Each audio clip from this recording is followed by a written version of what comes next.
Someone asks a girl if she likes a book written specially for her. She replies that the book is interesting for her and that she likes the main character the most. "She's my favorite too," says the man. Hero of the book.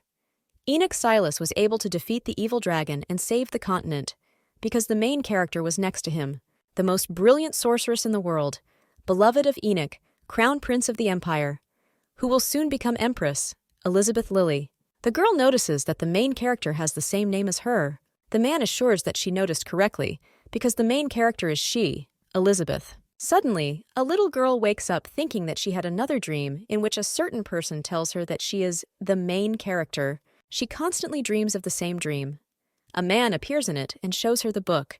Its title is The Story of Walfer, the story of the crown prince of the Alpenia Empire, Enoch Silas, who saved the continent from an evil dragon along with his comrades, changing his own destiny. She and the main character of the book, Elizabeth Lilly, share one story between them.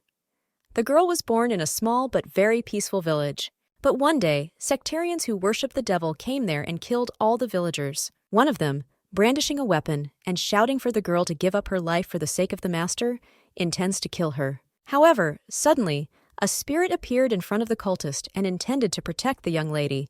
The villains were able to kill every spirit who tried to protect the girl, receiving for this a magic stone, for which they could get a lot of money. The sectarians began to think, and these spirits took a breather. Suddenly, the thought came to them that they had not touched only the little lady.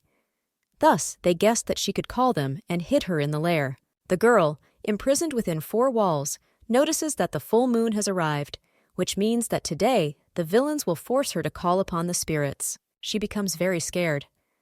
Remembering the contents of the book, she hopes that someone will save her, but this is just a story from a book. A sectarian comes to her cell and intends to take the girl to a certain place. While he drags her, she screams for mercy. The man gets tired of hearing about this and pushes her. When the girl falls, she randomly ends up next to a corpse. Seeing this, she begins to scream in horror. The cultist picks her up and says that they have prepared a lot of corpses, and if she does not want to finish the same, then she needs to immediately call upon the evil spirits. Children, adults, it doesn't matter to them who they kill. The closer the full moon, the more bodies there are.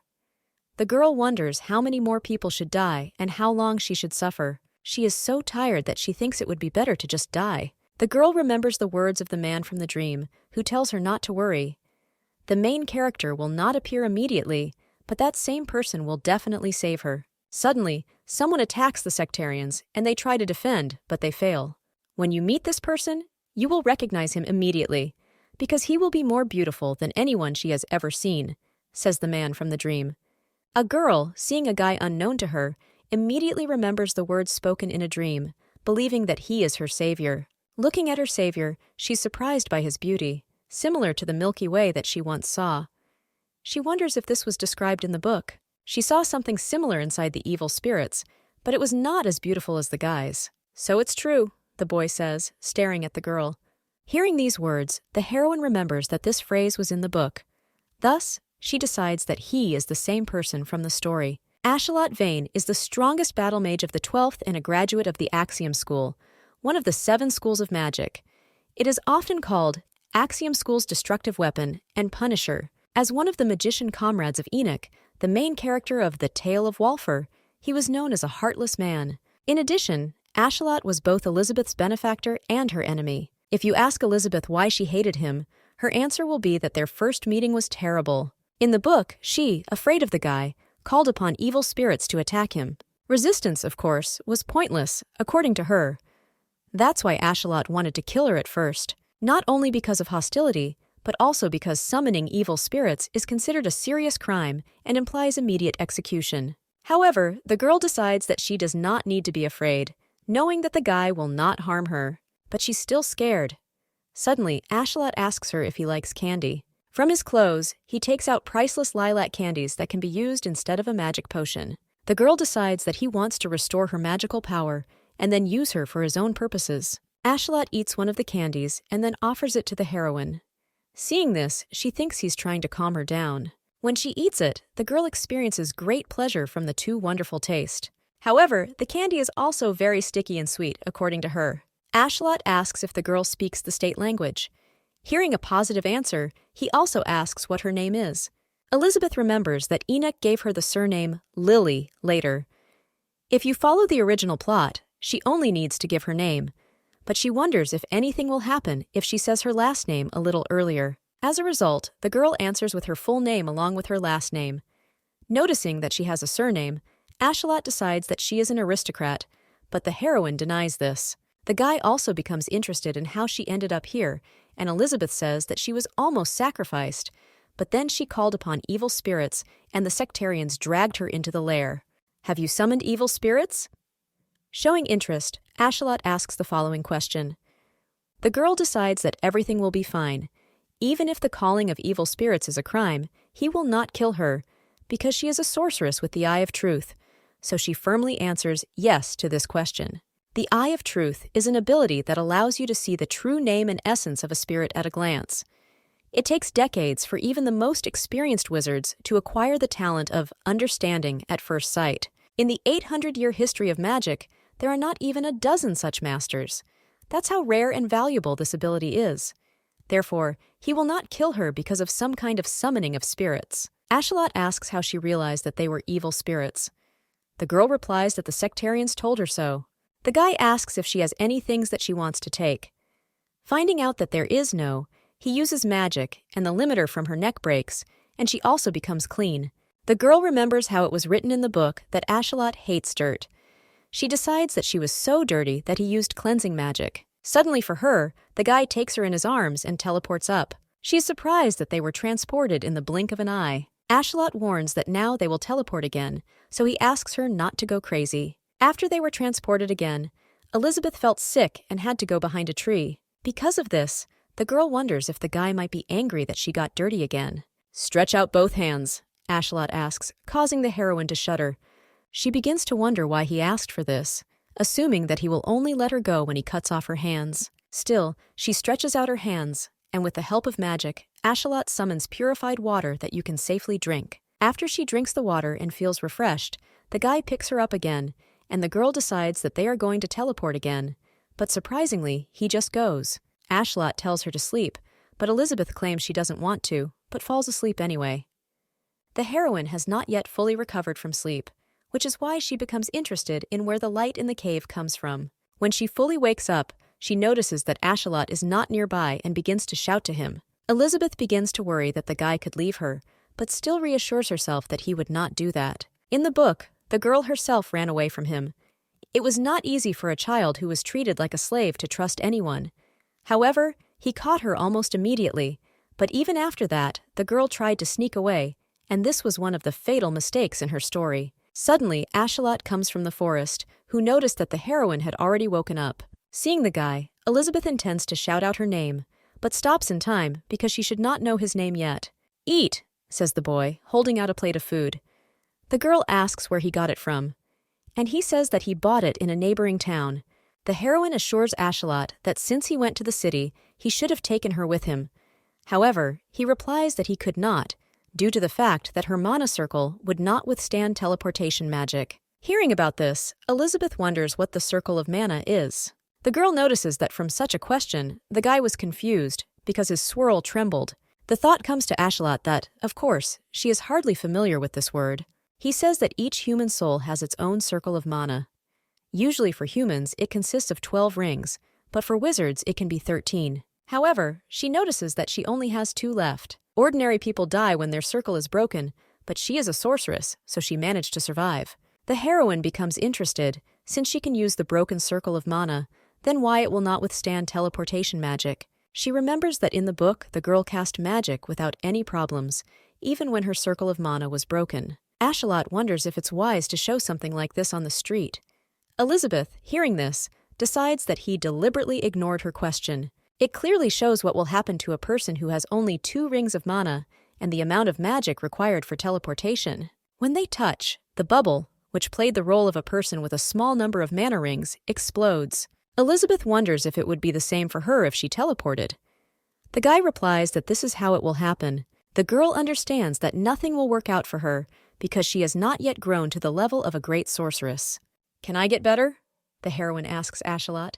He says that when her body heals, the mana circle is naturally restored, so she needs to eat. Elizabeth has moments where she's afraid of Ashalot, just like the girl in the book, but she feels that he cares about her and her soul becomes easier.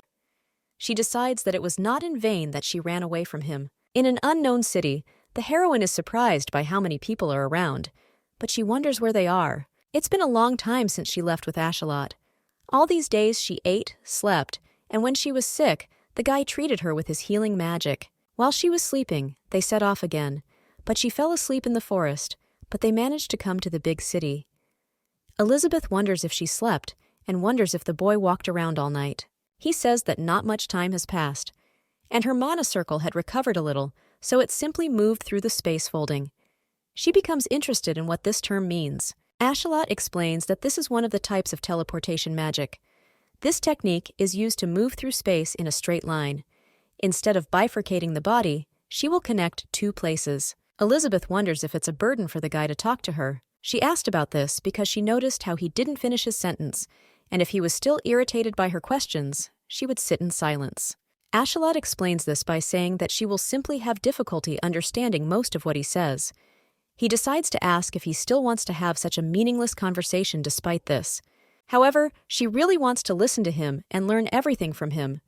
It's still difficult for a girl to listen to something she doesn't understand, but she is going to become a great sorceress, so she needs to learn the basics of magic as soon as possible. The guy thinks that she is a strange child because she is interested in the theory of magic, but she didn't even ask the cat and where they were going. Elizabeth didn't even think to ask what she already knew, but in order not to look strange, she assures that she is interested in his name. He says his name and asks to call him simply Ashalot. The girl adds Mester, but the guy insists that it's better just by name. He just asks not to say it when there are people around. Ashalot explains this by saying that they are now in Holland, where the thoroughly rotten elders Lich from Albania rule, and they do not just hate. Holland is a powerful country ruled by 7 immortal magicians known as the Lich Elders. Also located here is Albania, one of the 7th-generation magic schools, which is also the headquarters of a group of magicians called the Control Center. Elizabeth is still interested in why exactly they hate him, and the guy says that he blew off the head of their leader. The girl is also interested in where they are going now. Ashalot tells her that they are going to buy clothes. Suddenly, patterns appear on the wall that the heroine has already seen somewhere. The guy presents the ticket, and suddenly out of nowhere a gate appears out of thin air. When they go inside, Elizabeth sees a magical mana crystal and is surprised at how big it is. They are greeted by a woman who welcomes them to the Holland branch of the Magic Items department store. Ashalot turns to the woman, asking her to show her travel clothes for the girl.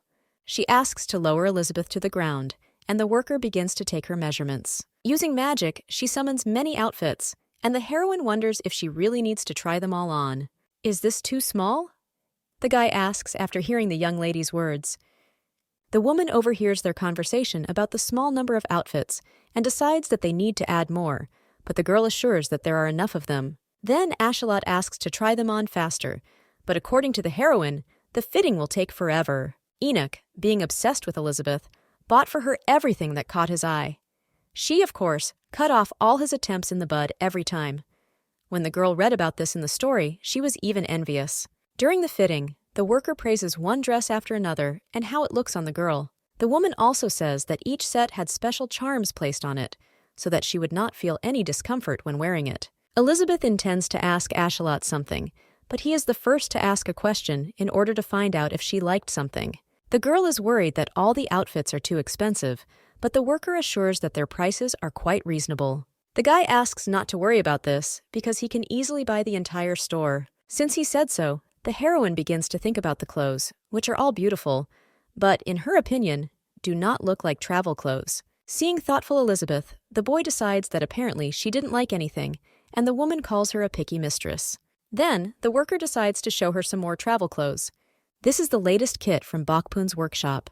The cape is equipped with protective magic, temperature control magic, and even identity concealment magic.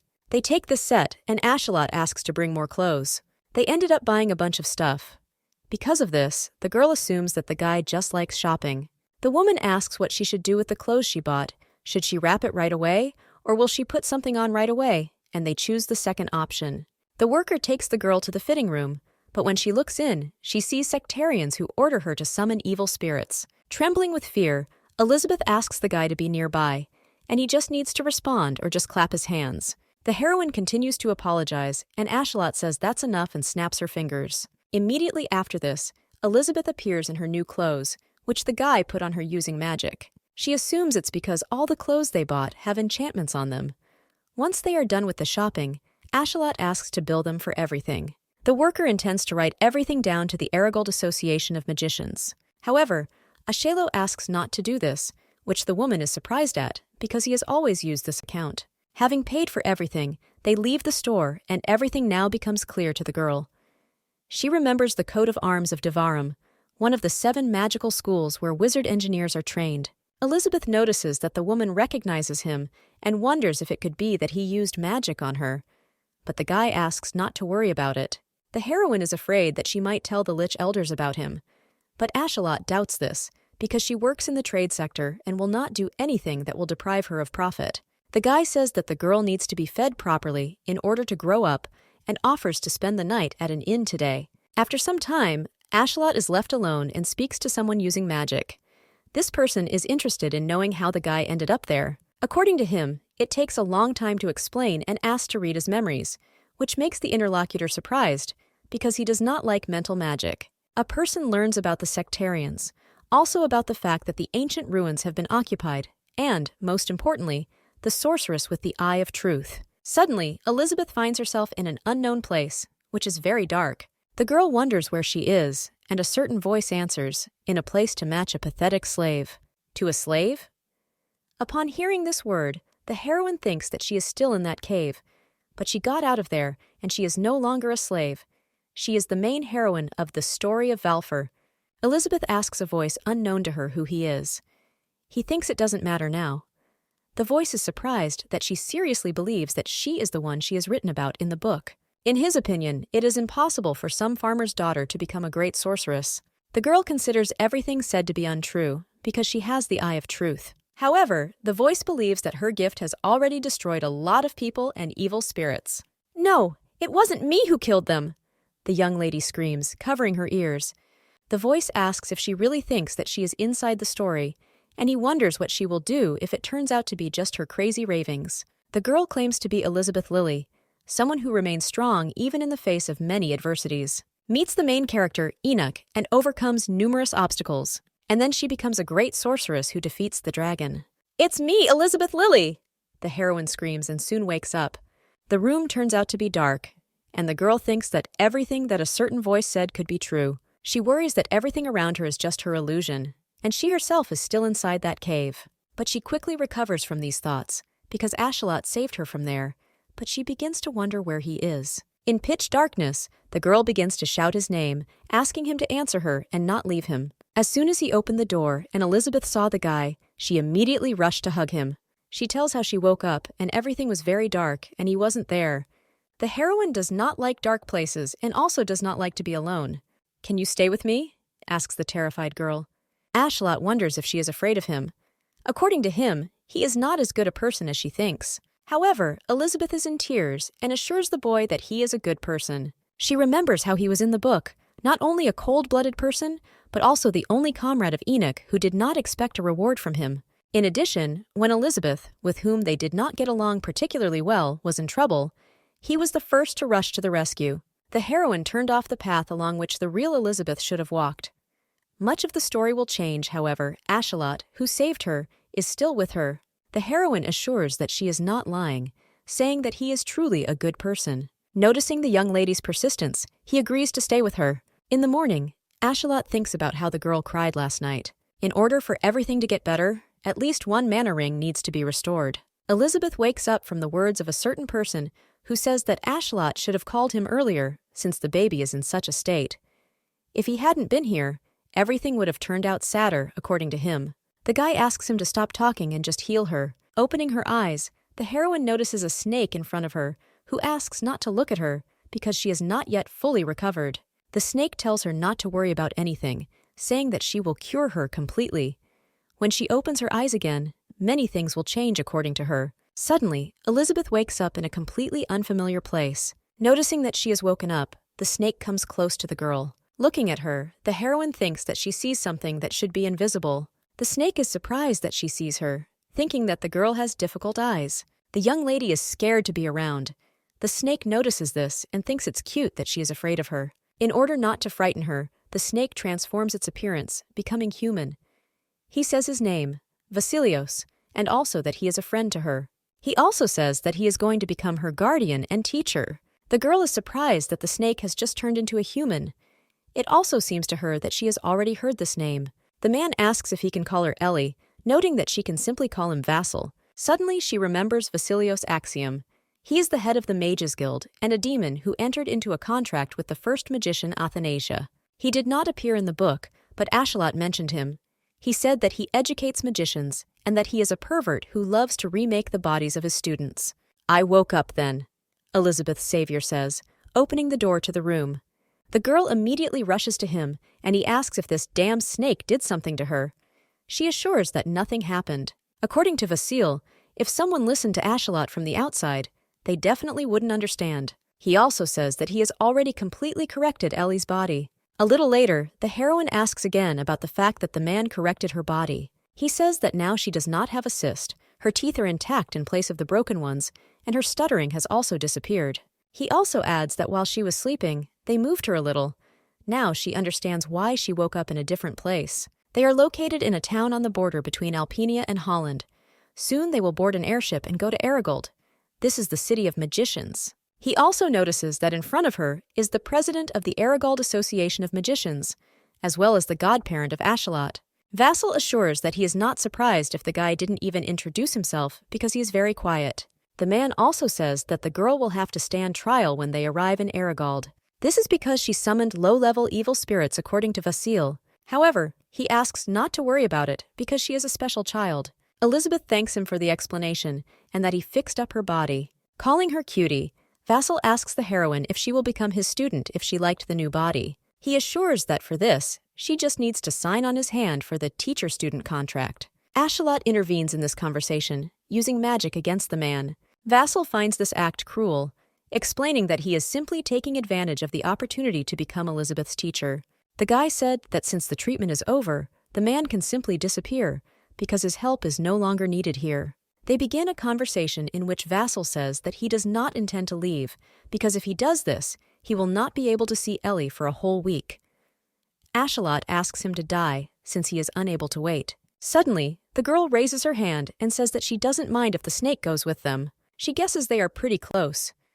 Hearing such a statement, Ashalot clearly makes it clear that he does not think so. Elizabeth finds it strange that this might not be the case, since they are chatting casually, and besides, it is his cross. After listening to the girl, Vasil says that he likes her more and more. Once in the city, Elizabeth says that it is more like a fortress. She also notices people who have weapons and wonders why they carry them. Ashalot replies that it's all because of a pile of rotten bones. At first, the girl is perplexed by this answer, but then she realizes that he means the Lich Elders. He also says that armed people are either mercenaries or hunters of evil spirits. They make their living by selling the corpses of evil spirits to necromancers from Holland. Noticing that the guy's voice has changed, she wonders if he really hates these people. Ashalot replies that they are not even worthy of his hatred. In the Great Treaty, which dictates the rules for magicians, any actions that provoke magical pollution are prohibited. However, these people do not care about the Great Treaty. They only think about how to fill their pockets by selling holy stones and tours of evil spirits. If they kill a few spirits in a normal region, there won't be any problem. But hunting in a contaminated area is a different matter, according to Wassel. Where the border between Alpenia and Holland lies, there's a highly polluted region called the Great Forest. Not only the Great Treaty, but also the governments of many countries prohibit climbing there.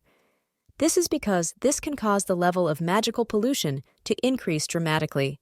But one country still allows hunting in this forest, the notorious Holland. The local necromancers practice magic where corpses are used as fuel, so there are a lot of impatient people there who want to get the corpses of evil spirits at any cost. Hunters have turned the forest into their base and easily earn huge amounts of money by selling their catch. It looks a bit like a trash can full of bugs, according to Ashalot. Evil spirits. Their mere existence pollutes everything around them, emitting negative energy. And the corpses of evil spirits emit even more of this substance. To get rid of negative energy, polluted areas are usually protected, or corpses are simply burned. However, mercenaries and hunters of evil spirits do neither. The reason is simple.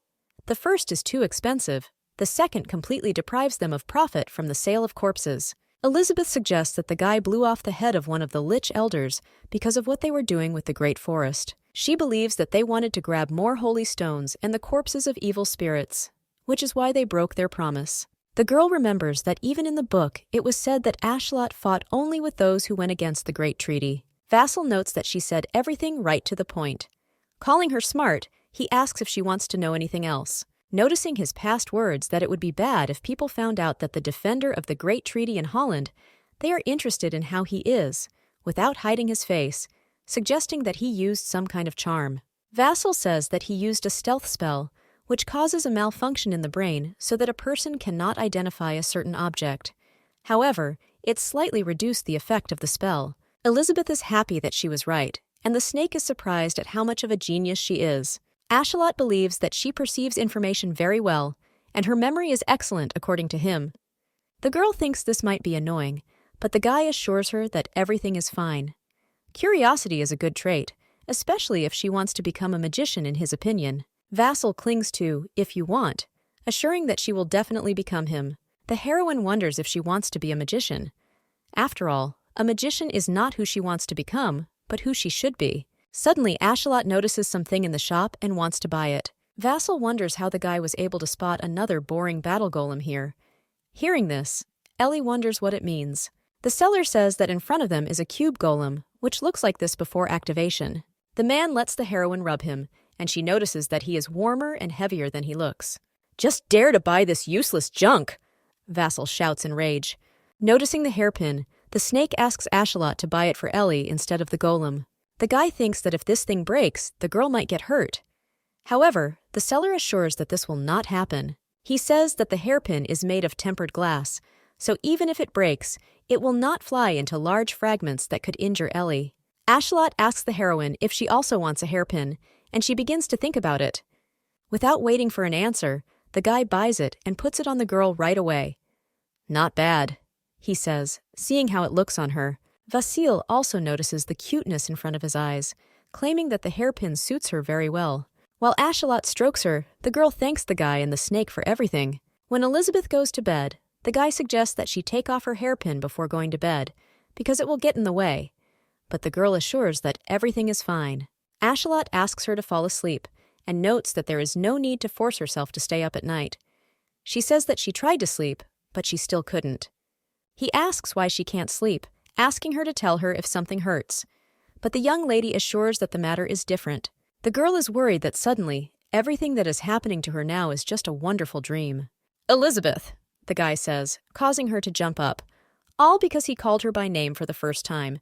Ashalot points out that summoning demons is indeed a crime, but she won't be punished if it wasn't on purpose, so she doesn't need to worry about it. But the heroine assures that she is not worried about it.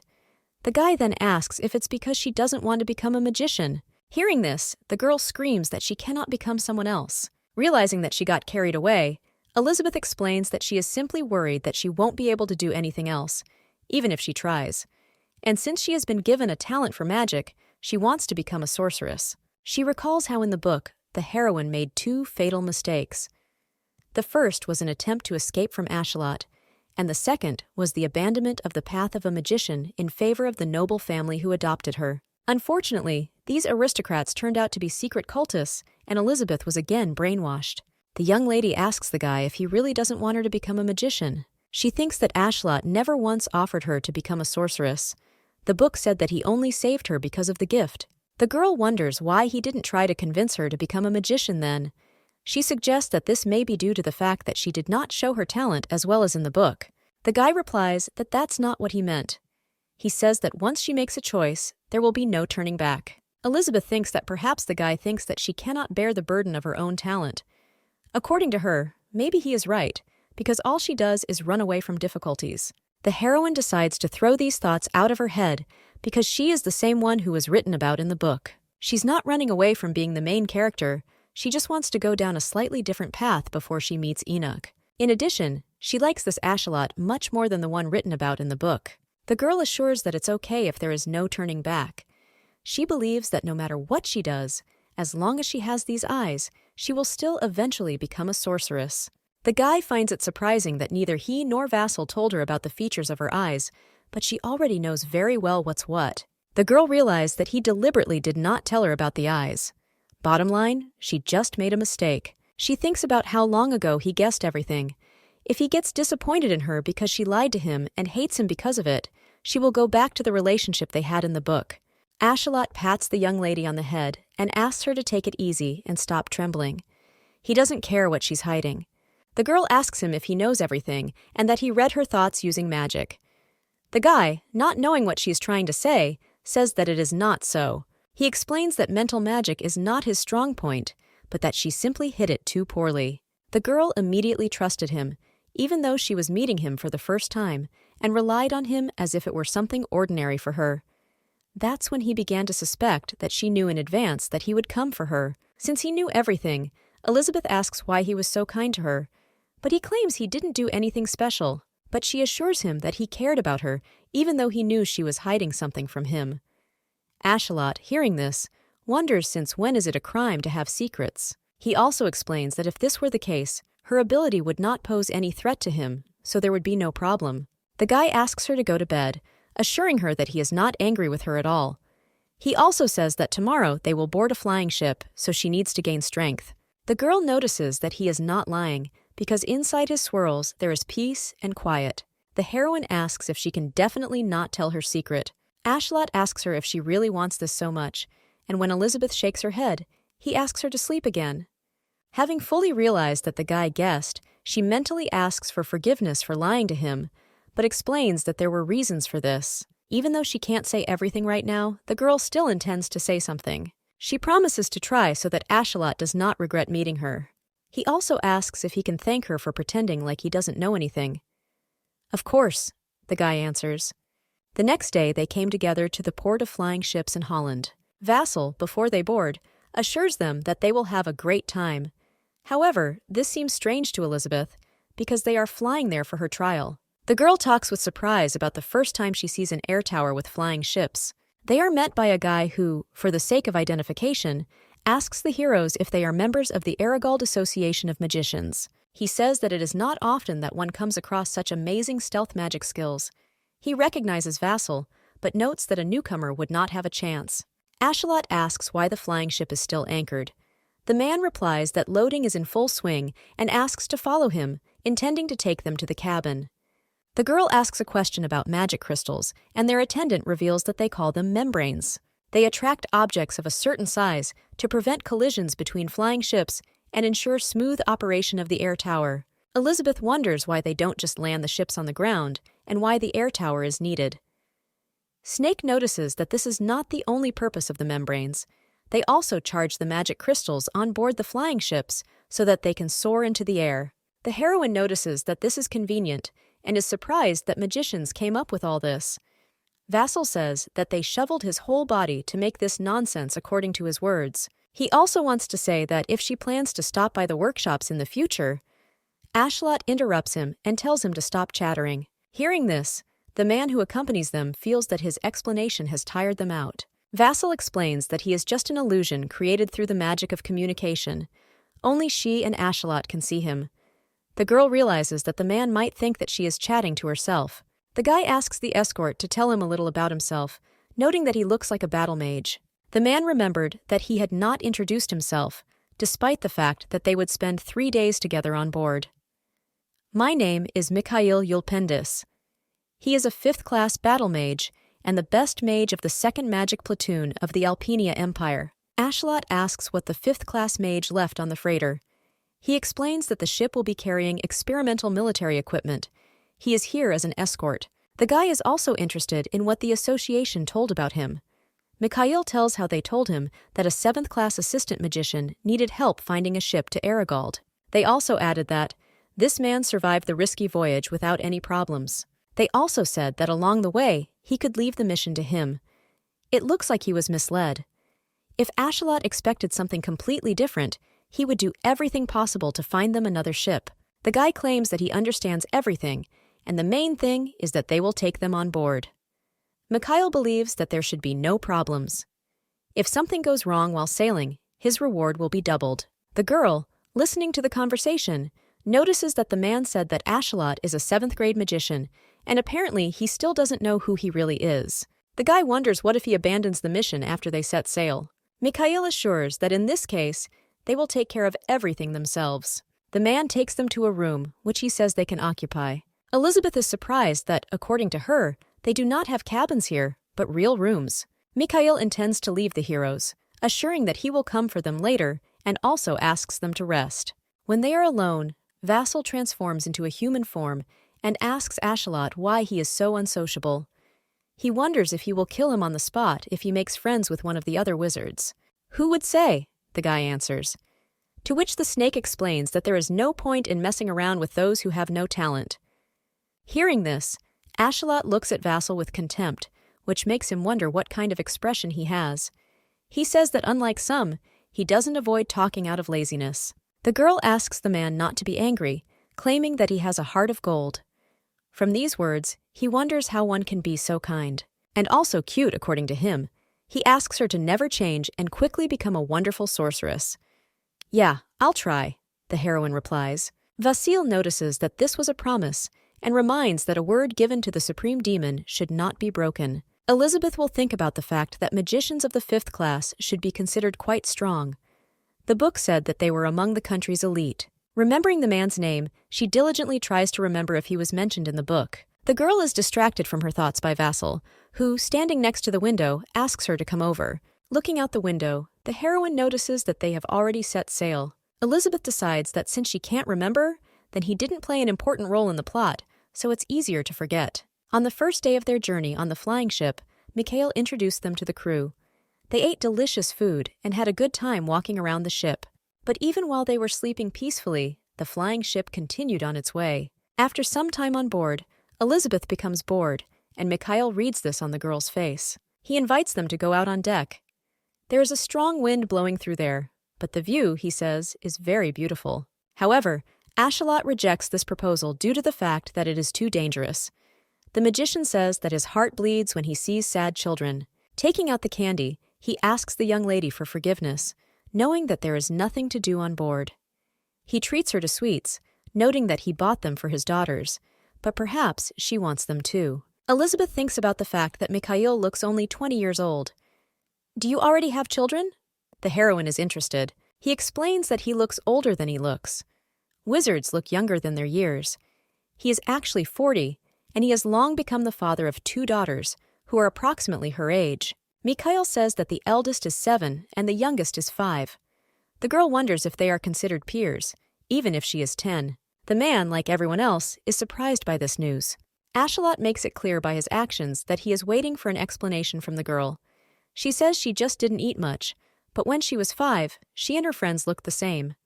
Mikhail asks not to worry about this, because his daughters were also skinny at first, but now they are the biggest and strongest in the village. They would make wonderful generals, he said. Having heard about this, the heroine begins to compare all the facts. And suddenly she remembers that she knows this story. Servant of the Empire and battle magician, General Yulpendus. Her last name was only mentioned briefly in the book, but she definitely remembers this girl. She volunteered to go to the front to avenge her father, who was killed in Holland by Elder Leech, and sacrificed herself against her sworn enemy. But when exactly will her father die? The girl asks herself. Seeing Elizabeth thoughtful, he asks if everything is okay with her, because she has no face at all. The heroine remembers that they are on Holland's territory, which means that perhaps the man is destined to die today. She clutches Ashalot tighter and tells herself that everything will be fine, because he is nearby. Suddenly, a loud thunder is heard and the heroes begin to take off. Mikhail realizes that the gravity control has gone wrong and wonders what is going on. He tells Mr. Wizard that he will run to the chart room and asks the girl to run away to his room. Ashalot grabs the snake, and it begins to scream that it knows nothing. The guy notices that he already knows what he is going to ask. He asks what the Centaur Balzac, one of the Lich Elders, left here. Vassal claims to know nothing, saying it is just a coincidence. However, he doesn't think so, because the scum whose head he once blew off attacked the ship as soon as they entered neutral territory. The snake asks him to think that if this pile of bones knew that he was on board, the matter would not be limited to just the destroyed ship. Vassal assures that they first need to get out of here. He explains that if he, as a defender of the treaty, gets involved in a battle between Alpenia and Holland, It will turn into an international problem, and Ellie does not belong here at all. Suddenly, Elizabeth asks him what is going on now, suggesting that something dangerous is happening. Ashalot assures the girl that she is in no danger, because he is nearby. She wonders why the ship was suddenly attacked, not understanding what is happening. However, if Mikhail should die today, the heroine believes that she should have guessed earlier. Suddenly, an ominous voice asks her how she wanted to do this, and why remember the death of some minor character. The voice notes that they are at a point when the main story has not even begun. It's just part of the plot, according to him. So be it. The girl thinks she could certainly change something. "Don't make me laugh," says the unknown person upon hearing this. He asks where has it been seen that the main character gets hurt trying to save a minor character. The voice claims that Mikhail is simply destined to die. Elizabeth doesn't think she should turn a blind eye to his death just to advance the plot. The heroine assures Ashalot that everything will be fine with her, so there is no need to run away from the battlefield because of her. She knows that he won't just give up, so she asks the guy Mikhail to help. During a fierce battle, Mikhail notices that the fog is not dissipating. The man shouts at the captain, explaining to him that they need to pick up speed as quickly as possible. If they don't break away from the demon, they are doomed. However, the ship does not move an inch. The general reflects that if it were a mid-level demon, he would not even be able to get close to the ship. And since the ship can't even move, it's a high-class demon. He wonders if they are after experimental equipment.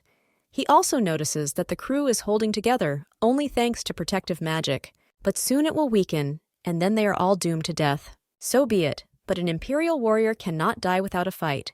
And since he will die, Mikhail decides to first burn the demon's eyes to the ground. After his attack, the high-class demon disappears from his sight. After a short silence, the monster appears above Mikhail, and he screams in horror with fear. But suddenly, someone tells him to duck down. The demon is hit by magic of an insane level, and the monster, realizing who it is, shouts out the name of Ashalot. Michael learns the name of the defender of the Great Treaty, whom he did not even notice. But the man wonders why he should help them, fearing that he too has infiltrated the ship for the sake of experimental combat equipment. The demon asks the guy what he forgot here. Thinking that he is working for the Empire, the monster tells him to answer his questions. Covering Elizabeth's eyes, he replies that this has nothing to do with the Empire. He just doesn't like them. The demon considers this answer a lie because they never violated the terms of the Great Treaty.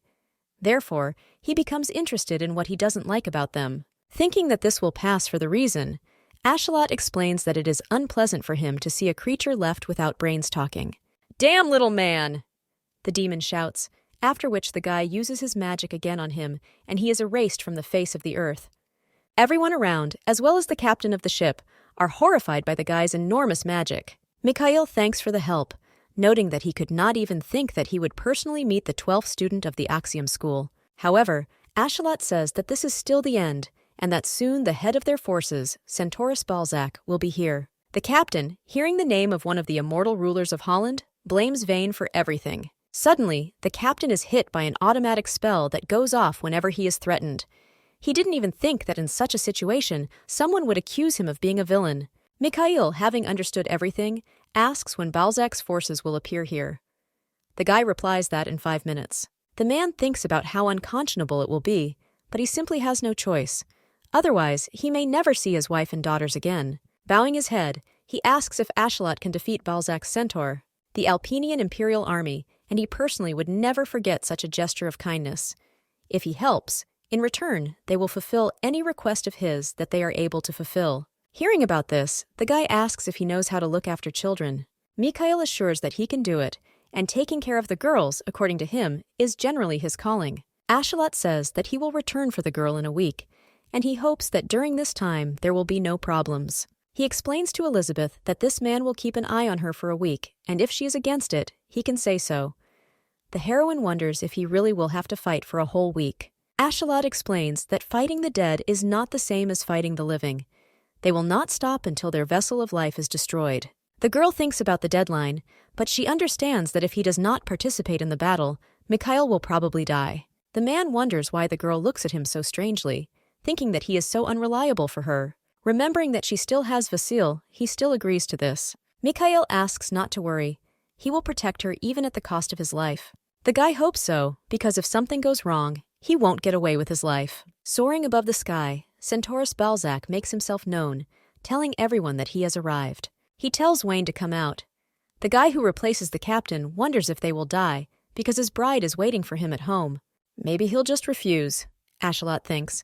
Suddenly, an ominous voice appears again in the girl's head, who is surprised that the guy also has such thoughts. He tells the girl to just nod in response, because people are destined to die anyway. The guy looks at the heroine waiting for an answer, and she assures that everything is fine. Having learned the answer, Ashalot folds up a space of insane proportions, which surprises everyone around him. Mikhail orders the helmsman to quickly steer the ship there. "Wait for me there, Elizabeth," Ashalot says one last time before he is left to fight Centauri Balzac. When the girl is left alone, she asks him to return safe and sound. Everyone thinks that they are now safe, but evil spirits are on the horizon. Mikhail is surprised that even when they jumped a couple of 100 kilometers, the sky is still swarming with them, even here. Now, he understands that the Lich Elders are persistent. The boy who replaced the captain runs away in horror, thinking that now is the time to get out of here. Elizabeth wonders why evil spirits are even here. She thought they were safe, since Ashalot remained there to defeat the Elder Lich. Suddenly, Mikhail ran up to her and said that she should run. She needs to get on a lifeboat and get as far away from here as possible. He asks a guy named Carmen to take the heroine and put her on a lifeboat. He takes him in his arms and starts to run away, but the girl asks him to stop because she needs to stay. She saw with her own eyes the true names of evil spirits. A voice asks her what the meaning is. Even if she stays here, she won't be of any use. Suddenly, she hears a conversation between the adult Elizabeth and General Yulpendus. Because of this, the heroine finally remembers the name of Mikhail's daughter. "Kylie!" the young lady shouts, using all her strength. She tells Carmen that there is little time left and asks him to just trust her and take him back. This is the only way, according to Elizabeth, that they can save Kylie's dad. Carmen wonders how the heroine knows the name of the general's daughter. But the guy quickly comes to his senses and realizes that now is not the time to think about such trifles. The girl asks why they are still running in the wrong direction, because she can help. Carmen explains that they are military and cannot accept help from civilians. Elizabeth thought that she would finally be useful somewhere, but it looks like that won't be the case. She considers herself guilty, because if she had predicted the attack of Elder Lich a little earlier, everything would not have turned out this way. Suddenly, Vassal asks her if she really can help, and if so, she should just nod. In response, she begins to nod strongly at him, and he says that he will do everything now. He touches Clairmon's head and takes magic, causing him to stand in a daze. Vassal asks not to worry about him and asks to share his plan. Elizabeth screams that everyone on board could die, so they need to do something. But the snake says that it makes no difference to him. Hundreds of thousands of people are born every day, and a child with a unique talent for magic is a real rarity. She is much more valuable to him than these ordinary wizards, so he will not allow her to get involved in anything dangerous. However, even if her idea is sheer madness, if there is even the slightest chance of success, it changes everything. Therefore, he asks to post it, how to deal with this. Elizabeth suggests using her eyes, but Vasil immediately rejects it as she only has 2 mana rings left. According to him, her eye of truth has not gone away, but in her current state, she will be able to discern the names of at most a couple of evil spirits.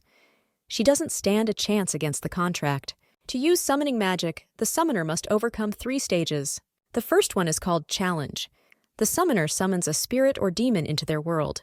The second stage is Naming. The summoner must find the creature's true name or recognize it by giving the spirit or demon a new name. The third stage is Retention. By entering into a contract, the summoner binds the spirit or demon to this world. Once the magician has completed all 3 stages, the summoned one will be able to use his powers in the new world. "I see right through you," Vassal says, exhaling. He notices that these evil spirits are already tied to their world due to the contract with Balzac. He thinks that the girl wants to find out their true names, and then, using mana, intercept the contract and conclude her own. However, according to Vassal, the plan will only work if a strong wizard takes over, and she only has 2 mana rings left. He doesn't think she can do it in this state, even after she tried to convince him. The snake knows that just using the Eye of Truth will take a ton of mana from her, but Elizabeth says that she knows where to get more, talking about the magic crystal from the bow of the ship. Vassal explains that this will not work, because in this case, the ship will fall and they will all die. "The bats!" the girl shouts. The snake realizes that Elizabeth is going to use their ability to fly. He calls this idea wonderful and asks himself if their girl is a genius. Now realizing that the explanation is sufficient, she asks him to hurry up. Vassal says that he will have to keep an eye on Carmen for now. He asks if she can cope with the fact that she herself will need to get to the navigator's office. When the girl makes it clear that she is ready for this, the man lets her go. Meanwhile, Mikhail fights a crowd of bats. "Are you admitting defeat?" The evil spirit in the form of a skull asks him. The demon claims that he will give him the opportunity to experience the flames of Taranto. According to him, it will be a painless death. The man tells him that since he decided to hang noodles on his ears, he should have been told that he would spare his life. Mikhail thinks that he must hold on until the girl is saved. Therefore, he needs to kill as many monsters as possible. Suddenly, the evil spirits stop moving, and Elizabeth comes running to him. Vasil also appears, who did not expect that a simple wizard would be honored with his touch. With the help of mental magic, Mikhail finds out that next to him is a wizard with the Eye of Truth. Mikhail claims that this is just a legend, but Vasil suggests leaving the dispute for a more appropriate time. He notices that the scarecrow will soon come to his senses, which has already discovered an anomaly, but the reason is unknown to him. The skull suggests that the cause of the problem is a small person. The man asks if the girl is sure that the plan will definitely work. She confidently replies that everything will work out. Mikhail thinks that the instinct that protected him from death in countless battles suggests that the heroine is right. Then he finally decides to do this. Lifting the girl in his hand, he tells her to hold on tight. Noticing this, the skull indicates that the person's actions are not recognized.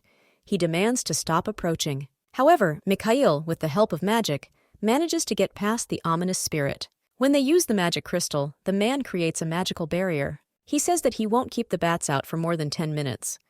During this time, she must intercept the contract. The girl calls Vasil, who immediately appears in front of her, saying that he will help now. He warns in advance that as soon as he connects her with the crystal, "I will begin to lose my vitality, I know!"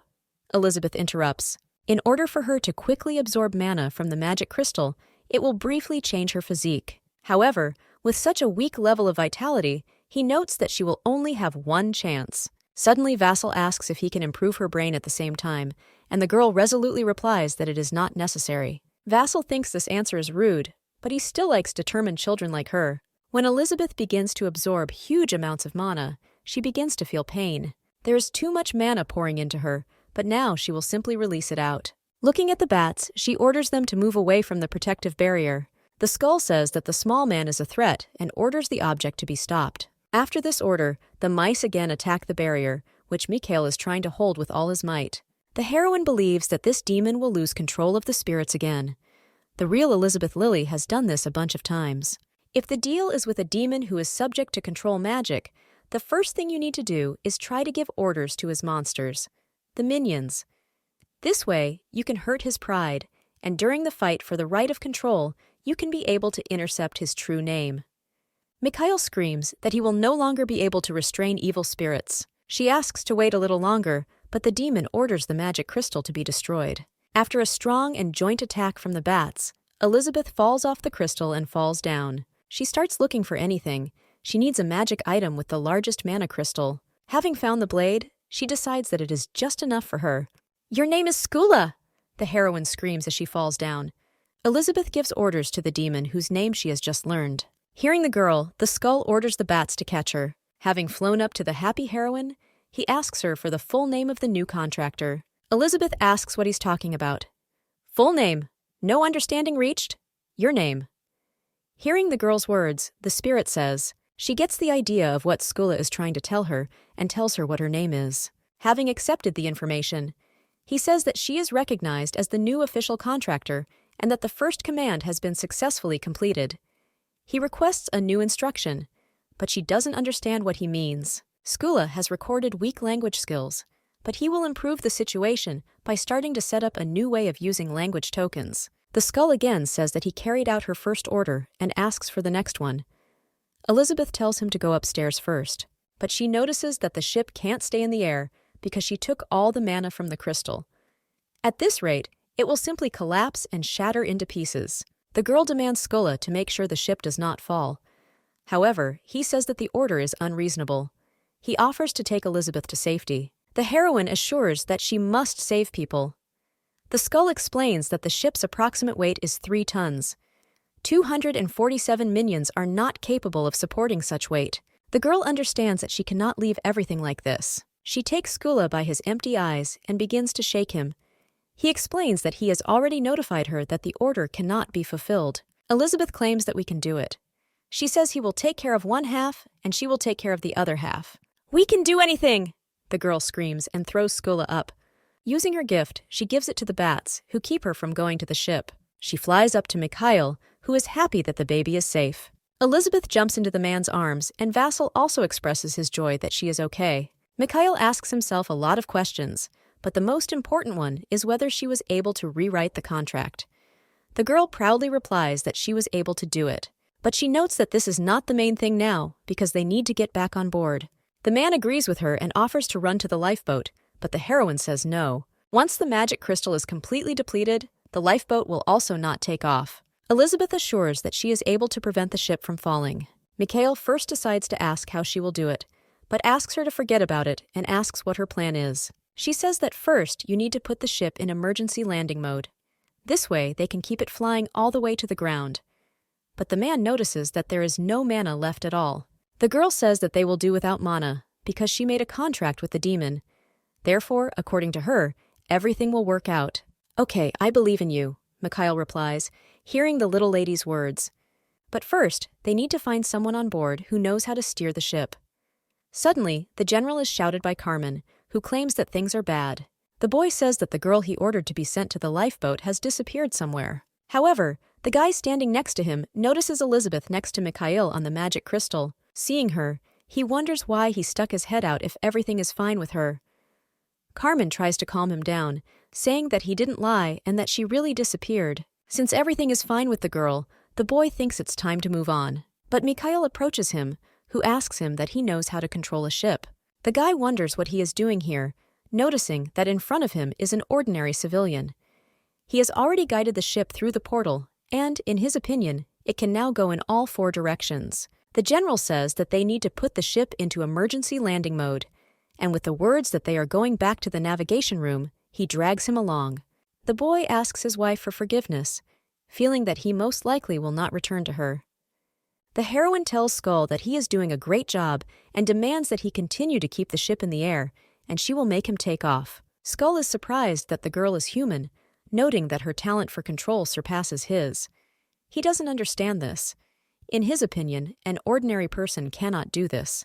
However, the young lady tells him that everything is possible because she is Elizabeth Lilly. The guy at the helm notices that they have stopped, and now all they have to do is carefully land the ship on the ground. The girl is thinking about the fact that she needs to hold out just a little bit, but she feels bad and falls into Vasil's arms. He says that she can let the ship go because she already helped them a lot. Everyone will survive, except those who are unlucky enough to fall from the ship. The heroine assures that she is not going to let go.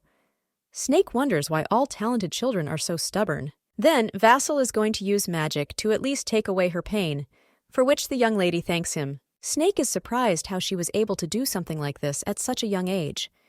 Elizabeth herself does not understand how she managed to conclude a contract with the demon. Suddenly, she asks herself whether it is possible to use her powers so thoughtlessly. Taking over a contract from others is prohibited by the Great Treaty. The girl shares that she has a request to Vasil. He replies that he will do anything for her. The heroine notices that she has entered into a contract with Skula and asks to keep this a secret from Ashalot. She is sure that he doesn't need unnecessary problems either. Therefore, he asks you to promise that he will not tell him anything. Suddenly, the girl begins to close her eyes, and Mikhail and Vasil shout out to her. Suddenly, Elizabeth appears in a strange place where she sees lights, assuming that it is Skula and the bats. She also sees a thread, which is proof that she made a contract with the demon through her true name.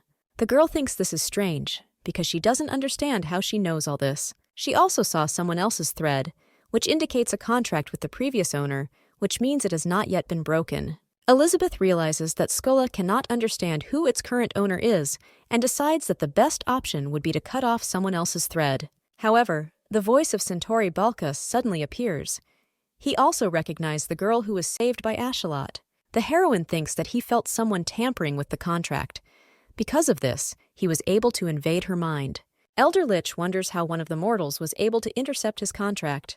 The villain immediately realizes that in front of him is a sorceress with the Eye of Truth. Now Balkaz understands why Ashalot came to these lands. He believes that if he subjugates the magician with the Eye of Truth, then Vane will no longer be able to interfere with him. The girl demands not to touch her consciousness, and suddenly shouts about how dare the pathetic necromancer get into her head. She wonders what just happened, wondering what she was just thinking. But there is nothing strange in such thoughts.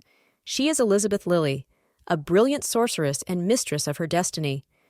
The centaur notices that this is not at all like the mind of a child. Ashalot suddenly appears and reminds Balkaz that he is in no position to take his eyes off his opponent. Based on this, he believes that he really longs for death. The villain wonders how the guy was able to penetrate his mind. Vane demands that he stop cracking his knuckles, assuring him that everything will end as soon as he blows up this place. Elizabeth realizes that at this rate, her consciousness will also be affected by the explosion and asks someone to help her. Suddenly, a shadow grabs her by the hand, leading her away from the epicenter of the explosion. An unknown person suggests that it is too early for them to get to know each other. Elizabeth realizes that this is a voice that constantly talks to her. She also notices that it is similar to her own. But the girl thinks that it is not she who says these words. They are coming from somewhere inside. The unknown person repeats that the time has not yet come. The voice explains that she doesn't need to know this yet, so she asks her to curb her curiosity. He also assures that there is nothing to worry about, noting that she still has one more chance. The heroine is perplexed as to why her body suddenly became so big since she is only 10. However, she claims to herself that she is over 100 years old.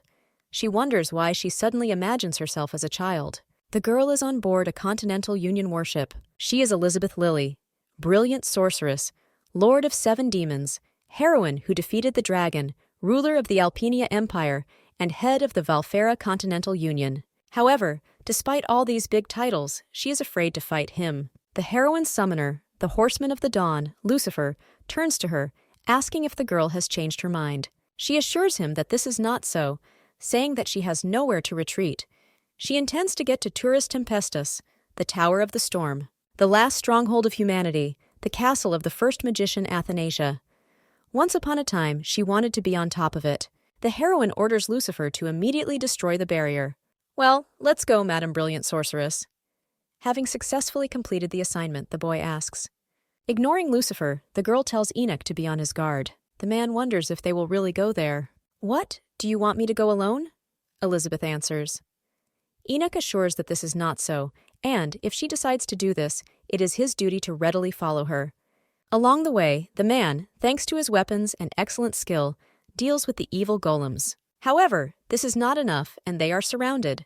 The heroine says that if they were spirits, they could easily intercept the contract. Suddenly, she summons Azazel, who kills many golems with his appearance. The conscript asks the girl to move forward, assuring that he will soon catch up with her. Breaking through to the top, Elizabeth assures herself that they can still make it, and she only has a little time left. Rising to the very top of the tower, she shouts to Ashalot, who notices that the girl is late. The first magician of history and sorceress with the Eye of Truth, Athanasia Axiom. She led the human race to victory in the Great War against demons and evil spirits 300 years ago. Athanasia installed a protective barrier at the top of the storm tower to protect the world from the invasion of evil spirits, whose power surpasses that of the supreme demons. However, demons and evil spirits, in whom the universe itself has a thirst for destruction, did not stop trying to achieve their goal. Elizabeth approaches Ashalot and reminds him that he promised that he would give her another chance and that he would wait. However, the guy replies that he couldn't wait any longer. Destroying the protective barrier is a cherished dream, according to him. "I'm not talking to you," the girl says with contempt. The heroine asks how long he is going to hide behind the dragon. One day, they finally found a suitable method and united into a demon colonizer, Dragon. Unlike other demons, the dragon is a special entity that is capable of absorbing weaker evil spirits through touch.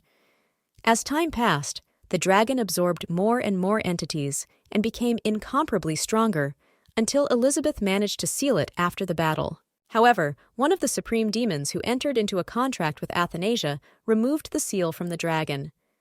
"Are you serious, poor Elizabeth?" asks Ashalot. He reminds that the entities that the dragon has absorbed become one with it. The guy wonders if she really thought that the little man they were locked inside would be able to retain his consciousness forever. He advises her to forget about her fruitless dreams. According to him, it is better for her to obediently watch as they get closer and closer to the fulfillment of their desire. Turning to Ashalot, the girl asks how long he plans to paw her with his blood-smeared hands. Some people think it's naive that Elizabeth still hopes that the guy is alive. He understands that love is a strange human feeling, prone to stupidity. Suddenly, Ashalot's body shudders for an unknown reason. The one who seized control over him does not believe that the pathetic half-breed is capable of something like that. There is deathly silence, and Elizabeth wonders if Ashalot has managed to regain control of himself. Noticing his facial expression, she is convinced that Vane has returned. Immediately after this, the girl punches the guy in the face. He says that with such a small hand, she should have slapped him. She takes his advice and does exactly what he just said. After the slap, Ashalot claims that it was much more than the first time. The dragon, freed from captivity, immediately absorbed the crystal of the supreme demon and instantly turned this world into hell. The heroine asks whether the guy thinks that only he was hurt, assuring that after 2 blows she does not feel her hand. Elizabeth asks why he didn't wait and why he lied about giving her one last chance. She notes that Ashalot said that he could hold out for another 100 years. She also remembers that he promised that he would wait until she found another way out. Athanasia imprisoned the dragon inside the body of her student, Ashalot, so that there would be time to redraw the protective barrier and then send all entities of the level of the supreme demon to hell. However, in order to successfully change the barrier, she had to sacrifice herself. Even if Ashalot dies after her mentor, Elizabeth, the sorceress with the Eye of Truth, will be able to become the guardian of the protective barrier and protect humanity. All the magicians agreed with Athanasia's decision, but the girl herself does not want such an ending. She wonders why Ashalot was chosen for this role and why he will be expelled from their world. The guy says that all this will not happen to him. Once he crosses the border of the underworld, his consciousness will be erased and he will die. The heroine asks if this really suits him, and is he really satisfied with the life in which he was used until his death, only because he is a half-demon. Ashalot explains that the process of erasing consciousness has accelerated, and he could have lasted another year at most, so he decided to end it while he remains himself. The guy also notices that the mentor agreed that it would be better this way. His consciousness was already almost erased while he was waging an internal struggle with the dragon to come here and then improve the protective barrier. Ashalot believes that the girl is being too naive, thinking that she can save everyone. However, Elizabeth assures that she does not want to save everyone. It is enough for her to save him. She thinks it was stupid to hope that he would listen to her. The guy wonders what the heroine is up to. The girl hopes that she will not have to be expelled from this world. "If I rewrite it again," shouts the brilliant sorceress, preparing everything for the spell. Ashalot reminds the girl that she is one of the guardians of their world, so she wonders if it is possible to do this. However, she clarifies that she never said she wanted to be Axiom's successor. She never even had such a thought. She only wanted one thing: become stronger and escape from your tormentors. She also wanted to be free, but even though she gained enormous power, her desire was never fulfilled. The reason for this, in her opinion, is the sins that she took on her soul to go so far. That's why she kept her displeasure to herself until now. She wanted to fully pay for her sins, gain freedom, and then improve relationships that had not worked out from the very beginning. "I will save you!" Elizabeth shouts, sharing her goal with Ashalot. The guy is surprised that she's going to turn back time just for this, but he doesn't understand what the point is because, according to him, history will repeat itself again. The heroine agrees with him, but asks what if she remembers everything. Ashalot wonders if she will be able to retain her memories when she rewinds time. "And this is my concern," Enoch assures, noting that they have not seen each other for a long time. The warrior says that they have just finished dealing with the crowd of golems. Vane is surprised that Silas is also taking part in this madness, but he notices that the guy knows that he cannot go against Elizabeth. Enoch asks him if he remembers his ability, memory transfer, a rare gift possessed by members of the imperial family. A person can use it only once in his life. With this ability, emperors passed on their titles to their successors. Ashalot notes that if the guy spends this gift now, he will not be able to pass on his own wisdom to his heirs. Enoch is sorry that this will happen, but, according to him, the heir must become a worthy ruler on his own. As Elizabeth begins to rewrite history, the past and future will momentarily intersect. He will understand this moment and pass on his memories. His memory will pass on to Elizabeth from the past. However, Ashalot is not sure that the guy will be able to pull this off in just about a second. Enoch says that he had a hand in ensuring that none of the memories were lost. He compressed them into plain text so that Elizabeth would get only the most important things. Now, his memory is like an ordinary book. Ashalot calls him a bastard and believes that the guy is completely crazy. "No, I just fell in love," Enoch responds to the words he heard. Even if she turns back time, Ashalot wonders how she will stop the great demon from betraying them. The girl is not sure that everything will work out, but she will try anyway because she is Elizabeth Lilly. She knows that she is behaving stupidly, and there will definitely not be any reward at the end of the road. And he already knows how it will all end. Her special attitude towards him and his special attitude towards her will always have different reasons. Because from their very first meeting, everything went wrong. Even if she goes back in time, nothing will change according to her. After all, she will make the same decisions as before. Suddenly the dragon grabs her hand and says that he sensed her despair. Having heard her true hopes and desires, he asks if the heroine would like to enter into a contract with him, claiming that she will definitely get what she wants. In response, she demands not to make her laugh, wondering who will fall for his tricks. "You," the dragon answers, because the supreme demon who betrayed them is...